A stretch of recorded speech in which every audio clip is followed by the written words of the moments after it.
Hi guys, welcome back. Once again, advice for this is pagpalain nyo ang mga sumusumpa sa inyo. Kasi mga tao kasi minsan maraming inggit, galit, pot sa inyo.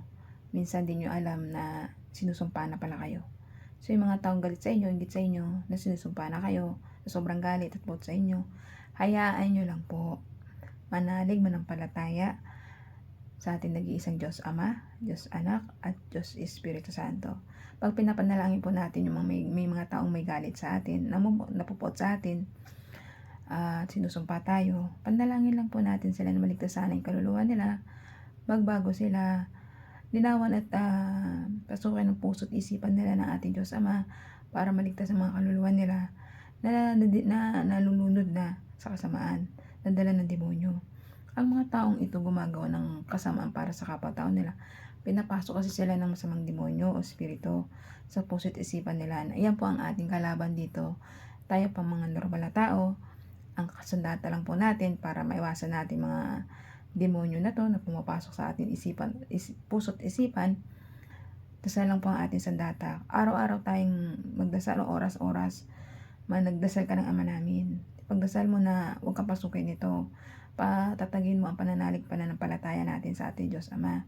Kapag may matatag kang pananampalataya at lagi mo tinatanim sa isip o puso mo ang ating Diyos Ama, Diyos Anak at Diyos Espiritu Santo, tsak na tsak maiiwasan mo yan. Huwag din natin kumbaga yung kasiyahan natin, huwag natin idepende sa tao. May Diyos po tayo. Bago tayo magdasal, makinig sa mga YouTube, Facebook, o kung ano man dyan ng social media nyo na inaano nyo dyan, na ginagamit nyo. Pahayag nyo yung mga nararamdaman nyo, advice nyo, o gusto nyo parating sa mag-advise kayo para ma-spread natin yung mga ganitong ginagawa ko para sa kapwa-tao natin, nabigyan natin sila ng kaunting kaalaman na galing sa ating Diyos, ang ating wisdom, word of wisdom of God, ang kaalaman mula sa ating Diyos Ama. Siya lang po nagpapahayag sa akin para ipahayag ko rin po sa inyo yung aking gusto niya pahayag para sa ating lahat. Ganito po yan eh. Kapag ka nag-a-advise tayo ng mga kabubuti ng kapwa-tao natin, at pinipick up to natin kapwa-tao natin, alam natin marami namang mabuting tao dito sa ibabaw ng mundo kaysa sa masama. Kasi kung marami ng masama dito, di wala na. Wala nang mabuting mangyayari sa mundo natin kundi kaguluhan, kawasakan at kaguluhan.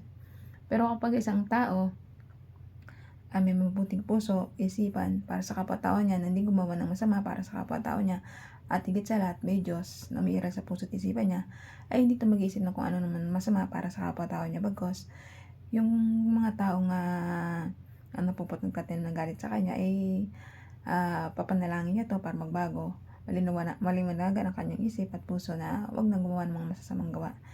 Kaya ikaw, habang maga pa, magbago ka na, habang may pagkakataon pa, dahil ang ating Diyos Ama, hinihintay ka lang magbago para baguhin mo yung mga mali mong gawa sa pang-araw-araw na gawa mo, na pagiging masamang tao. Maging mabuti kang tao para sa kapwa-tao mo, para ma-enjoy mo kasiyahan, kaligayahan doon sa paraiso na kasama ating Diyos Ama, Diyos Anak at Diyos Espiritu Santo. Kaya hanggang dito na lang po aking advice. Ingat po tayong lahat and God bless.